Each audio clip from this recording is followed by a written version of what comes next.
ಆ ಮಹಿಳೆ ಅಲ್ಪಕಾನ ಪೃಷ್ಠಕ್ಕೆ ಹೊಡೆದು ಮರದ ದ್ವೀಪಕ್ಕೆ ತಳ್ಳಿದಳು. ಯಾಂತ್ರಿಕ ವ್ಯವಸ್ಥೆಯು ಪ್ರಚೋದಿಸಲ್ಪಟ್ಟಾಗ ಅಲ್ಪಕ ಕೆಲವು ಹೆಜ್ಜೆಗಳನ್ನು ಇಟ್ಟಿದೆ ಎಂದು ಅವಳಿಗೆ ತಿಳಿದಿರಲಿಲ್ಲ, ಏಕೆಂದರೆ ಇಲ್ಲಿ ಹಾದುಹೋಗುವ 3 ಕಿಲೋಗ್ರಾಂಗಳಿಗಿಂತ ಹೆಚ್ಚು ತೂಕದ ಯಾವುದೇ ವಸ್ತುವು ತಕ್ಷಣವೇ ಮಾಂಸದ ಪ್ಯಾಟಿಗಳಾಗಿ ಪುಡಿಪುಡಿಯಾಗುತ್ತದೆ. ಆದರೆ ನೀವು ಈ ಯೋಂಗ್ಡಾವೋವನ್ನು ದಾಟಿ ಈ ಕಲ್ಲಿನ ಬಾಗಿಲನ್ನು ಯಶಸ್ವಿಯಾಗಿ ತೆರೆದರೆ ನೀವು ಆಕಾಶದ ನಿಧಿಯನ್ನು ಪಡೆಯಬಹುದು. ಎಲ್ಲರೂ ತಿಳಿಯದೇ ಇದ್ದಾಗ ಪಕ್ಕದಲ್ಲಿದ್ದ ಲಿಯೋನಾರ್ಡೋ ಡಾ ವಿನ್ಸಿ ಇದ್ದಕ್ಕಿದ್ದಂತೆ ಮಹಿಳೆಯ ವಿವರಣೆಯ ಮೂಲಕ ಪರಿಹಾರವನ್ನು ಕಂಡುಕೊಂಡರು. ಅವರು ಮೊದಲು ಕಾಗದದ ಮೇಲೆ ಒಂದು ರೇಖಾಚಿತ್ರವನ್ನು ಬಿಡಿಸಿದರು ಮತ್ತು ನಂತರ ರೇಖಾಚಿತ್ರಗಳ ಪ್ರಕಾರ ಭಾಗಗಳನ್ನು ತ್ವರಿತವಾಗಿ ಮಾಡಲು ಕುಶಲಕರ್ಮಿಗಳನ್ನು ಕೇಳಿದರು. ಶೀಘ್ರದಲ್ಲೇ ಎಲ್ಲರ ಜಂಟಿ ಪ್ರಯತ್ನದಿಂದ ವಿಶ್ವದ ಮೊದಲ ಸ್ವಯಂಚಾಲಿತ ಕಾರನ್ನು ತಯಾರಿಸಲಾಯಿತು. ಆದರೆ ಇತರ ಅಭಿವ್ಯಕ್ತಿಗಳಿಂದ ಈ ಕಾರು ಕಾರ್ಯವಿಧಾನವನ್ನು ಮುರಿಯಬಹುದು ಎಂದು ಅವರು ನಂಬಲಿಲ್ಲ ಎಂದು ತೋರುತ್ತದೆ. ಲಿಯೋನಾರ್ಡೋ ಡಾ ವಿನ್ಸಿ ಸ್ಥಳದಲ್ಲೇ ಮುಚ್ಚಿಡಬೇಕಾಯಿತು. ಅವರು ಸ್ವಿಚ್ ಅನ್ನು ತಿರುಗಿಸಿದ ನಂತರ ಕಾರು ಸ್ವತಃ ಚಲಿಸಲು ಪ್ರಾರಂಭಿಸಿತು ಮತ್ತು ಅವರು ಹಗ್ಗದಿಂದ ದಿಕ್ಕನ್ನು ನಿಯಂತ್ರಿಸಬೇಕಾಗಿತ್ತು. ಈ ದೃಶ್ಯವನ್ನು ನೋಡಿದ ಎಲ್ಲರ ಹೃದಯವೂ ಗಂಟಲಲ್ಲಿ ತುಂಬಿಕೊಂಡಿತ್ತು. ಎರಡೂ ಬದಿಗಳ ಗೋಡೆಗಳು ಕಾರನ್ನು ಪುಡಿಪುಡಿಯಾದಂತೆ ಭಾಸವಾಯಿತು. ಆದರೆ ಕಾರು ಹೀಗೆ ಬಹಳ ಹೊತ್ತು ಓಡಿತು ಮತ್ತು ಯಾಂತ್ರಿಕ ವ್ಯವಸ್ಥೆಯು ಸ್ಟಾರ್ಟ್ ಆಗುವುದು ಕಾಣಲಿಲ್ಲ. ಎಲ್ಲರೂ ಯಶಸ್ವಿಯಾಗುತ್ತಾರೆ ಎಂದು ಭಾವಿಸಿದಾಗ ಕಾರು ಹತ್ತುವಿಕೆಗೆ ಡಿಕ್ಕಿ ಹೊಡೆದು ನಿಧಾನವಾಗಿ ನಿಂತಿತು. ಬಲಶಾಲಿಯಾಗಿದ್ದ ಡಾ ವಿನ್ಸಿ ಆತುರದಿಂದ ತನ್ನ ಸ್ಥಿತಿಯನ್ನು ಸರಿಹೊಂದಿಸಿಕೊಂಡು ಕೊನೆಗೆ ಯಶಸ್ವಿಯಾಗಿ ಮೇಲಕ್ಕೆ ಧಾವಿಸಿದನು. ಕೊನೆಯ ಶಕ್ತಿಯೂ ಖಾಲಿಯಾಯಿತು. ಮುಂದೆ ಕಾರಿನ ಮುಂದೆ ಇರುವ ಮರದ ಕೋಲು ಕಲ್ಲಿನ ಬಾಗಿಲಿಗೆ ಬಡಿಯುತ್ತದೆ ಮತ್ತು ಒಳಗಿನ ಸಾಧನವು ಸ್ವಯಂಚಾಲಿತವಾಗಿ ಸ್ಟಾರ್ಟ್ ಆಗುತ್ತದೆ. ಮೇಲಿನ ಲಾಕ್ ಹೋಲ್ಗೆ ಕೀಲಿಯನ್ನು ಗುರಿಯಾಗಿರಿಸಲಾಗುತ್ತದೆ. ಇದರಿಂದ ಬಾಗಿಲು ತೆರೆಯುತ್ತದೆ ಮತ್ತು ಚಾನಲ್ನಲ್ಲಿರುವ ಕಾರ್ಯವಿಧಾನವು ಮುಚ್ಚಲ್ಪಡುತ್ತದೆ.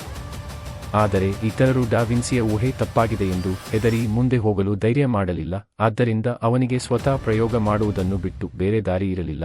ಅವನು ಚೆನ್ನಾಗಿರುವುದನ್ನು ನೋಡಿ ಎಲ್ಲರೂ ಒಳಗೆ ಹೋಗಲು ಧೈರ್ಯವನ್ನು ಒಟ್ಟುಗೂಡಿಸಿದರು ಮತ್ತು ಶೀಘ್ರದಲ್ಲೇ ಅವರು ಗೇಟ್ನ ಇನ್ನೊಂದು ಬದಿಯನ್ನು ತಲುಪಿದರು. ಅನಿರೀಕ್ಷಿತವಾಗಿ ಇಲ್ಲಿ ಮತ್ತೊಂದು ಕಾರ್ಯವಿಧಾನವಿತ್ತು. ಮುಂದೆ ತ್ರಿಕೋನದಂತೆಯೇ ಒಂದು ರಹಸ್ಯ ಬಾಗಿಲು ಇತ್ತು ಮತ್ತು ಕೆಳಗೆ ತಳವಿಲ್ಲದ ಪ್ರಪಾತವಿತ್ತು. ಕೆಳಗೆ ಬೀಳುವುದು ಖಂಡಿತವಾಗಿಯೂ ಸಾವಿಗೆ ಕಾರಣವಾಗುತ್ತದೆ. ಡಾ ವಿನ್ಸಿ ಎಚ್ಚರಿಕೆಯಿಂದ ಮುಂದೆ ನಡೆದರು. ಆದರೆ ಬಾಗಿಲಿನ ಮೇಲೆ 100 ಕೀಹೋಲ್ಗಳಿರುವುದನ್ನು ಕಂಡು ಆಶ್ಚರ್ಯಚಕಿತರಾದರು. ಯಾವುದು ಸರಿಯಾದದು ಎಂದು ಅವನಿಗೆ ತಿಳಿದಿರಲಿಲ್ಲ. ಅವನು ಒಂದೊಂದಾಗಿ ಮಾತ್ರ ಪ್ರಯತ್ನಿಸಬಲ್ಲನು. ಆದರೆ ಕೀಲಿಯನ್ನು ತಿರುಗಿಸಿದಾಗ ಬಾಗಿಲು ಪ್ರತಿಕ್ರಿಯಿಸಲಿಲ್ಲ. ಅವರು ಮೊದಲು ತಪ್ಪು ಒಂದನ್ನು ಆರಿಸಿಕೊಂಡಿದ್ದಾರೆ ಎಂದು ಅವರು ಭಾವಿಸಿದರು. ಆದರೆ ಡಾ ವಿನ್ಸಿ ಮತ್ತೆ ಪ್ರಯತ್ನಿಸಲು ಹೊರಟಿದ್ದಾಗ ಸುತ್ತಲೂ ಶಬ್ದವಾಯಿತು ಮತ್ತು ನೀರು ಕಲ್ಲಿನ ಗೋಡೆಯಿಂದ ವಿವರಿಸಲಾಗದಂತೆ ಹರಿಯಿತು.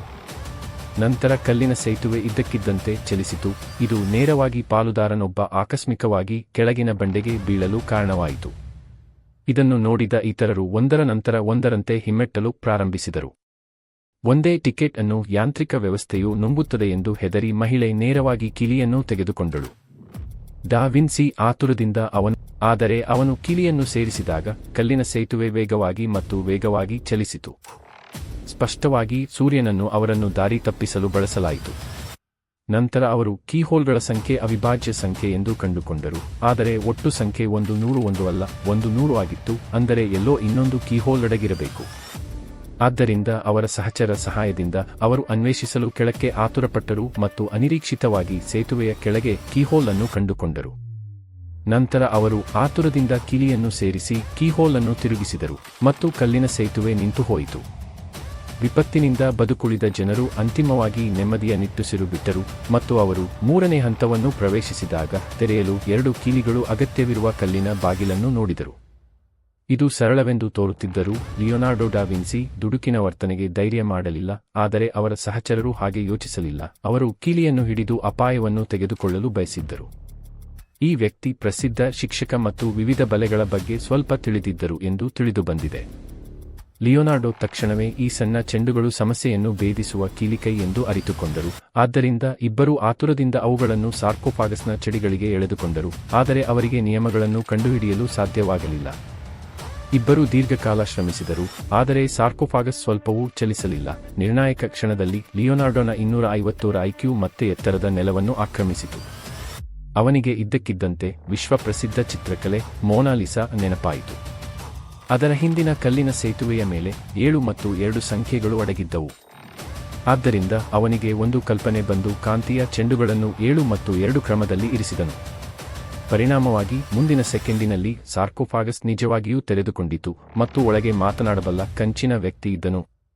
ಆದರೆ ಡಾ ವಿನ್ಸಿ ಅದರ ಬಗ್ಗೆ ಎಚ್ಚರಿಕೆಯಿಂದ ಯೋಚಿಸುವ ಮೊದಲೇ ಸ್ಥಳೀಯ ನಾಯಕ ಈಗಾಗಲೇ ಜನರನ್ನು ದೆವ್ವವನ್ನು ಕೊಲ್ಲಲು ಕರೆದೊಯ್ದಿದ್ದ.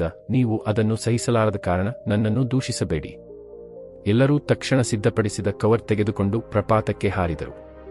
ಡಾ ವಿನ್ಸಿ ಕೂಡ ನಿಧಿಯೊಂದಿಗೆ ಕೆಳಗೆ ಹಾರಿದರು. ಬಟ್ಟೆಯು ಗಾಳಿಯಲ್ಲಿ ಬೇಗನೆ ತೆರೆದುಕೊಂಡಿತು. ಇದು ಡಾ ವಿನ್ಸಿಯ ಮತ್ತೊಂದು ಉತ್ತಮ ಆವಿಷ್ಕಾರ, ಪ್ಯಾರಾಚೂಟ್ ಎಂದು ತಿಳಿದುಬಂದಿದೆ. ಕಥೆಯ ಕೊನೆಯಲ್ಲಿ ಡಾ ವಿನ್ಸಿ ಮತ್ತು ಅವನ ಸಹಚರರು ಅಪಾಯದಿಂದ ಯಶಸ್ವಿಯಾಗಿ ಪಾರಾಗಿ ಹೊಸ ಸಾಹಸವನ್ನು ಕೈಗೊಂಡರು, ಬಹಳಷ್ಟು ಲಾಭಗಳೊಂದಿಗೆ.